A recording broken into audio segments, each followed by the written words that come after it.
Здравей, добре дошъл. Здрасти. Благодаря, че съм на гости при вас. Създател, основател и въобще креативно човека, който стои зад една модна линия дрехи. Точно така.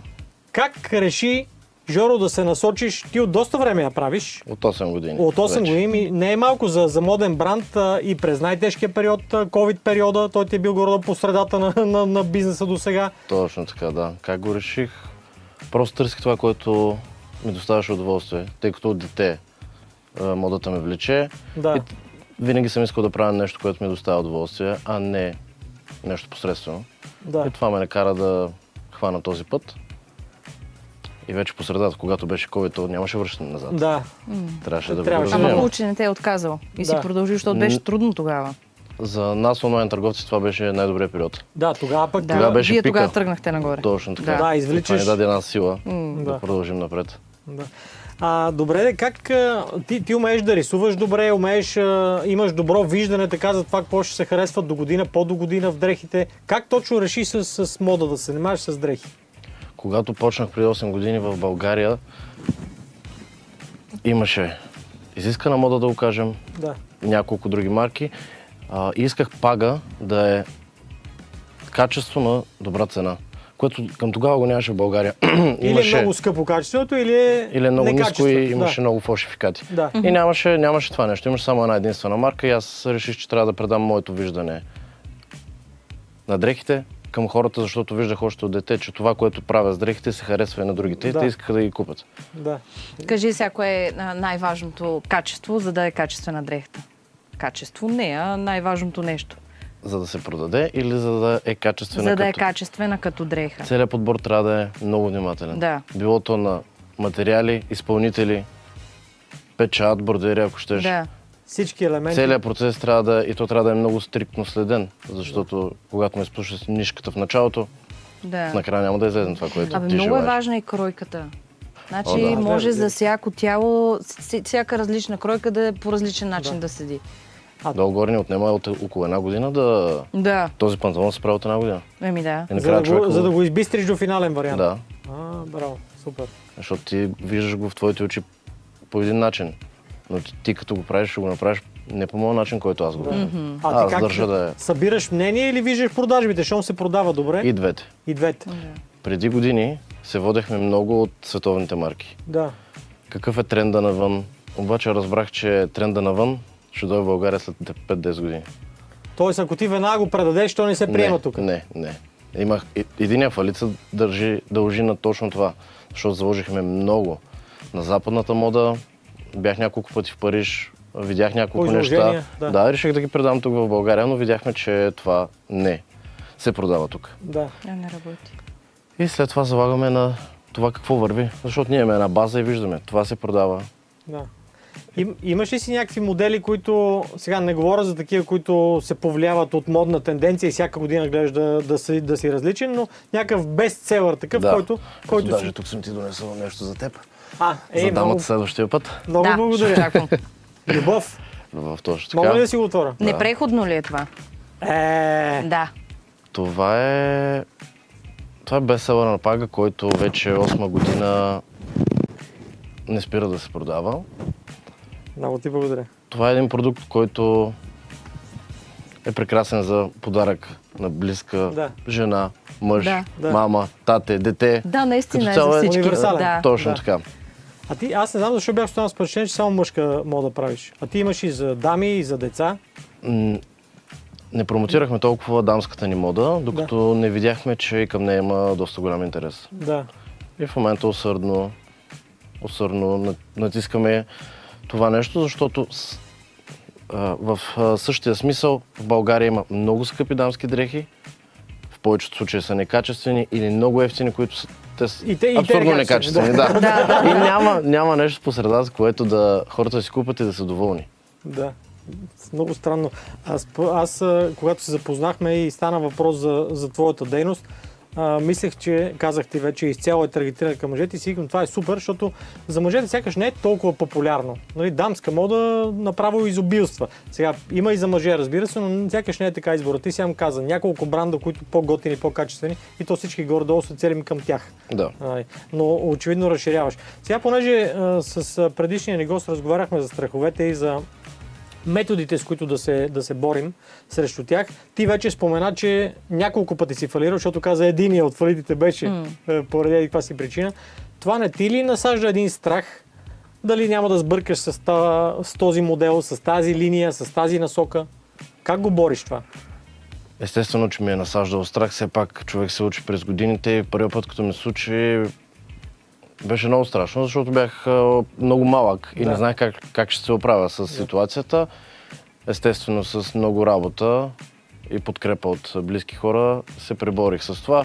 Вторият, така леко, ме беше страх и оттам нататък, честно да ти кажа, като се случи, аз си казвам, окей, това е ситуация от живота. Просто продължаваме напред, няма вече крачка назад. Да. Защото социалната отговорност на Пага е огромна, защото при нас работят доста хора и ние не можем с лека ръка да кажем затваряме. Приключвам. Защото аз няма да мога да легна да спа спокойно. Тези хора разчитат на мен и на Пага като цяло. И просто позитивно мисля. Не си казвам, няма, това ще го преборим. Браво, много хубаво, че си го възпитал това в себе си. Той вероятно и с годините с практиката идва. Но ти понеже и преди това няколко пъти ми каза, посоката е само напред. Това си го установил от малък. Ясно е, че по пътя ще имаш прът в колелата, ще има спънки, неуспехи, провали, но ще има и много подкрепа, много харесване. Това е което те движи. Не знам защо още като почвах с тази дейност, аз си знаех, че на мен ми трябва поне 10 години, за да направя нещо. Да. Винаги съм знал, че бързия успех не води до нищо добро. Да. И просто си бях наумил, че на мен ми трябва поне 10 години, аз да почна да правя било то пари, въпреки че никога не съм гонил парите, било то бранда да е известен и така нататък. Просто трябва време. Да. А ти само заедно ли тръгнаха мъжки, женски, детски? Не, или първо започна с мъжките и след това ти се избистри, така че... Първо почнахме с унисекс, да кажем. Те бяха мъжки, но се продадаха и на мъже и на жени. Да. И с времето аз всяка една година исках да добавяме нова линия, като линията за деца, линия аксесуари, примерно колани, чанти и така нататък. Да. Линия за макси дрехи, защото там тази ниша също е много... За едри хора, за пълни хора. Точно така. Да. Всяка една година. И следващата ни цел е да направим обувки. Единственото нещо, което не правим в Пага, са обувки. И това ми е една голяма мечта. Ще започнеш и това ще вкараш в палитрата. А те пак в България ще се правят? Не съм сигурен. Не съм сигурен от гледна точка на това, че да кажем Китай има много по-голямо разнообразие от това какво може да направи един дизайнер. Така е, разбира се. Да. Просто много повече възможности. Не, че в България в Пещера, примерно, е меката на обувките. Но... Те мащабите са несъизмерими просто. Точно. Като имаш 100 към 1, 100 глави към една глава, ясно е, че няма да се получи.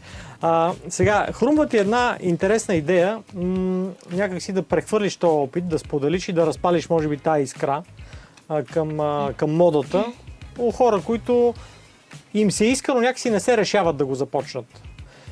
И затова на 30 септември ли ми каза? Точно стартираш една пак онлайн инициатива. Как ще го наречем? Кампания някаква, може би? Не, то ще е обучение за това. Обучение, да. Как да предам моите знания напред и да накарам млади хора да почнат да се занимават с тази дейност, защото през годините, освен бранда, ние работихме с много известни артисти в България, като произвеждахме техните дрехи и на много нови брандове. Голяма част от тези брандове обаче не се вслушваха в моите думи, защото те са млади хора, които горят отвътре и искат да го направят както те си знаят. Лошото е обаче, че по пътя видях много хора, които имаха възможност, инвестираха, не ме послушаха и след това не продължиха. Не продължиха. Просто техният път беше много къс. Аз искам да предам на хората моите знания, цялото ноу-хау, за това как да го направят по стъпките, да не бъде спринт, а да бъде един крос, който да продължи доста време да станат устойчиви на пазара. Да.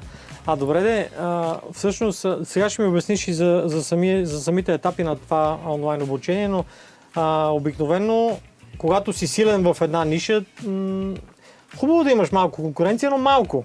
Нали? А ти всъщност каниш хората да стават твои конкуренти. Мен конкуренцията никога не ме е плашила. Аз съм спортист цял живот и това е нещо прекрасно. Да можеш да се съревноваваш с някой. Спортната злоба не е лошо нещо. Да. Всеки вижда света на модата по свой различен начин. И аз не мисля, че колкото и нескромно да звучи, не мисля, че може да имаме конкуренция. Да, някой ще повтори точно пък. Да. Тук си прав, защото ти дори малък детайл да промениш, то вече отива на някъде другаде, примерно. Въпреки че искам да вметна нещо, което не е много хубаво за нашата държава, този бестселър, който е труд на мен и на моето въображение, бива доста репликиран. Тоест бива краден и ние виждаме голяма трудност в това да защитим моят интелектуален труд. Да. И има и моменти, в които не се знае кое е истината, откъде тръгва, кое е оригинал. Да, не знаеш. И не, в този случай знаем. Да, разбира се. И срещаме много трудности, защото така други търговци имитират нашия продукт с много лошо качество. И хората биват заблуждавани и ни се случи наскоро клиент ни праща снимка и ни каза чувал съм много хубави работи за вас. Обаче се изложихте точно така каза. И ни питаме защо, какво стана. И ми праща снимка, падна щампата.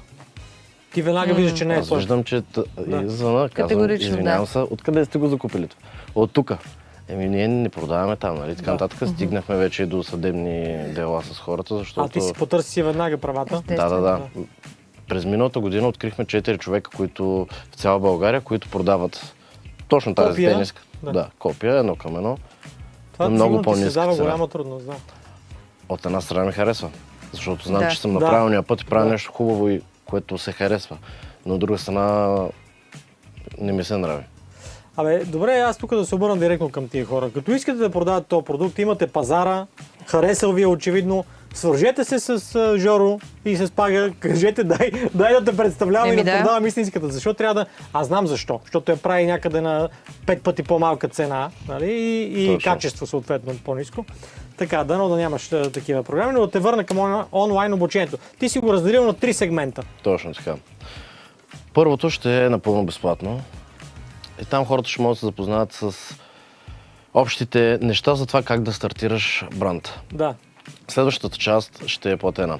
В нея хората ще се запознаят с една огромна част от това как да стартират, как да си водят маркетинг, консултации с мен, консултации с шивашки цехове и абсолютно целият кръг на производството.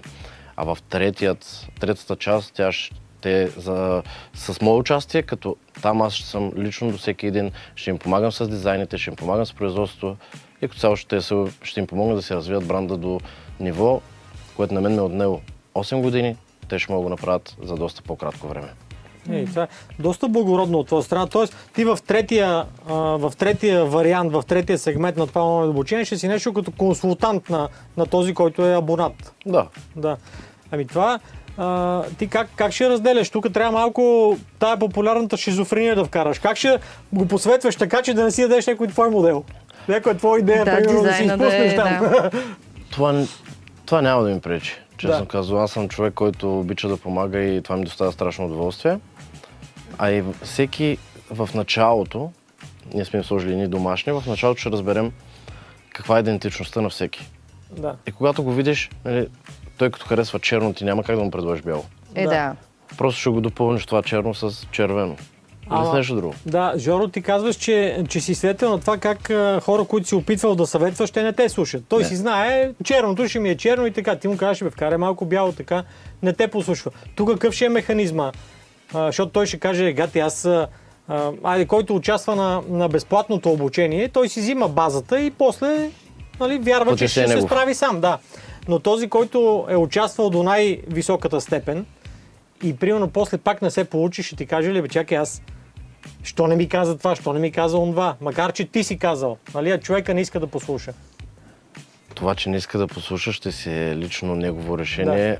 Аз ще се опитам и ще направя така, дори да ми коства на мен повече, да бутна този човек да да стигне това ниво, което съм стигнал аз. Дори да ми струва повече. Да. На мен парите не са никога самоцел. Да. Ами ти преди го беше казал това, когато говорихме, че някак естествено, че трябва и всичко това, и големия екип, и новите идеи, всичко това трябва да бъде финансирано по някакъв начин. Но има ли нещо такова, когато не го гониш и не ти е на всяка цена, че тогава по-лесно се получава? Това, значи в началото, като почнах да правя дрехи, съм гонил до някъде парите. Да. И господин Халваджан в едно интервю, случайно го чух, и той казва: никога не гонете парите. Да. Правете това, което ви доставя удоволствие. И може би след като чух това нещо и го обмислих и почнах да го правя, тогава почнах да постигам желаните финансови резултати, които исках. Видя, че работи. Ти казва ли си му това на него? Да. Да. Този човек веднъж така ме надъха след един пореден фалит.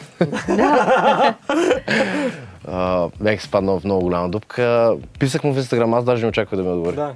Той ми отговори веднага. Да. И аз като го прочетах това нещо, си викам: ето, може. Може иначе. Той не ми отговори нещо, кой знае какво. От това не се отказва и продължай да гониш мечтите си.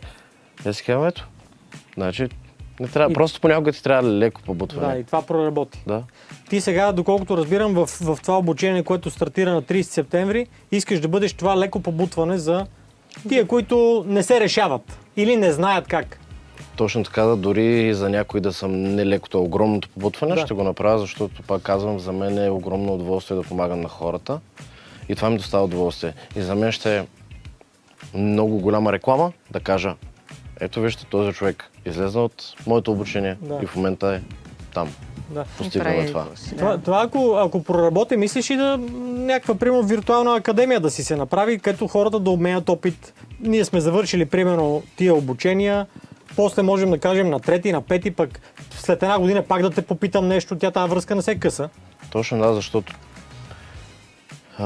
трендовете, иновациите в производството винаги се менят и това да обменяме опит е нещо много важно, защото ние на първо място сме колеги. Ние не сме врагове. Аз мога да ти звъня и те питам: как го правиш това? Къде го правиш? И мисля, че е много добре да се направи една такава общност, която да си помага. Да. А до сега търсили ли се? 100% сте търсили? Така, за съвет, за насока, за специалист? Много хора. Наскоро даже събота мисля, че беше. Едно момче се свърза с мен: искам да ми помогнеш. Окей, няма проблем. Обсъдихме нещата. Аз ги питам: какъв е бюджета? Аз съм тръгнал с 500 лева. Да. Даваме от нея 8 години. Да. И ти можеш да тръгнеш с 500 лева, обаче в днешно време 500 лева не са толкова, колко бяха преди 8 години. Ще ти отнеме, може би, малко повече време. И всички ти им казвам: ще ви помогне, каквото искате и кажете, ще го направим. Въпросът е, че трябва бюджет. Трябва да си нахъсан, деца вика, главата в турбата и да знаеш, че няма задна. Няма да е леко също. Точно така. Трябва да знаеш, че няма да е. Защото ако си убеден в това, което искаш да правиш, ти ще сложиш главата в турбата. Ти ще си кажеш: правя го на всяка цена. Защото ако няма тази финансова обвързаност, малко хората ще бягат от отговорност. Тоест той ще си каже: окей, тук едни пари съм прежалил, цета. И затова нещо, което им казваме: дали аз ще им направя дрехите, дали аз ще им взема парите или някой друг, е все та. Просто те като знаят, че са вкарали тази сума, те ще са гладни. Ще се ангажират. Да, те ще са гладни и всяко сутрин ще стават и ще отидат да работят, да мислят нови варианти, как да развият тази марка, как да се случат нещата и така нататък. Да. Добре, извинявай, Дани, само. Кое е важното да си намериш пазара, да си намериш точния партньор, примерно ти, който да реализираш дрехите или цялата линия там модна? Кое е важното да го имаш? Всичко е навързано. Те са като скачени съдове, защото ако не намериш хората, на които трябва да продаваш, т.е. твоите клиенти, а имаш прекрасен изпълнител, ти ще правиш прекрасни дрехи, ама те ще седат в склада. Ако не намериш добър изпълнител, а намериш страхотен клиент, ти тия клиенти ще ги загубиш, защото ще им продадеш по един път, но те повече няма да купят от теб. И всичко е една много тънка нишка, която всеки един край може да се накъса и нещата да отидат по дяволите. Да, тия неща, предполагам, ще станат ясни в онлайн обучението и много повече от Много повече, много информация. Над 20 и няколко часа е цялото обучение. Много се постарахме, аз целият екип. Да кажем още веднъж за обучението. Кога ще бъде? 30 септември, на 30 септември ще стартира. Онлайн ще качим линкове в нашите социални мрежи, Instagram, YouTube, навсякъде. Пак казвам, ще има безплатна част, платена и такава с мое участие, така че да можем да помогнем максимално на повече хора да изследват мечтите.